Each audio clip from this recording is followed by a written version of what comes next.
नमस्ते, मैं सपना। आज मेरी मम्मी का बर्थडे है।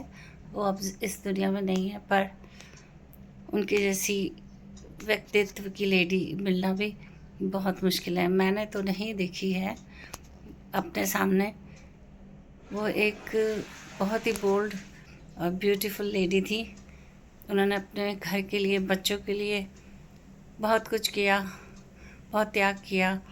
और जब वो 21 साल की थी, तब से वो सर्विस कर रही थी। मैं भी हो गई थी उनकी ज़िंदगी में।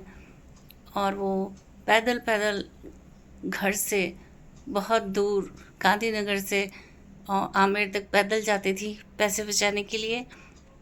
और घर पे आके भी ट्यूशन करती थी, दूर दूर की ट्यूशन पकड़ के वो घर के लिए पैसे मतलब अर्जित करती थी।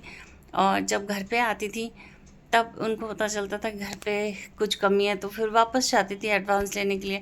फिर घर पे आके वो हम सबका मतलब पेट भरती थी।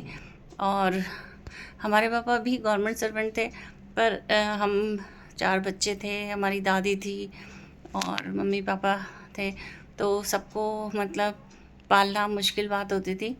पर बहुत मेहनत करती थी मम्मी हमारी। और फिर उन्होंने अपने ही पैरों पे खड़े होकर अपने दम पर एक स्कूल खोला। और उसके बाद वो रुकी नहीं। और जब उनकी डेथ हुई तो हम बहुत ही धन धान्य से संबंध थे। हमारे पापा भी बहुत कुछ हमारे लिए करके गए थे। और उनकी अपना मतलब बिज़नेस था। उन्होंने गवर्नमेंट सर्विस भी छोड़ दी थी अपने बिज़नेस के लिए। दोनों की गवर्नमेंट सर्विस थी, दोनों ने ही छोड़ दी थी। पर कोई बात नहीं, उन्होंने उसकी जगह बहुत कुछ किया। ऐसे मम्मी पापा सभी को दे। और मेरी मम्मी तो बिल्कुल अनमोल है, एकदम अलग। भगवान उनकी आत्मा को शांति दे। नमस्ते, मैं सपना दा ढाबा से। ये हमारी मम्मी श्रीमती योगेश भटनागर।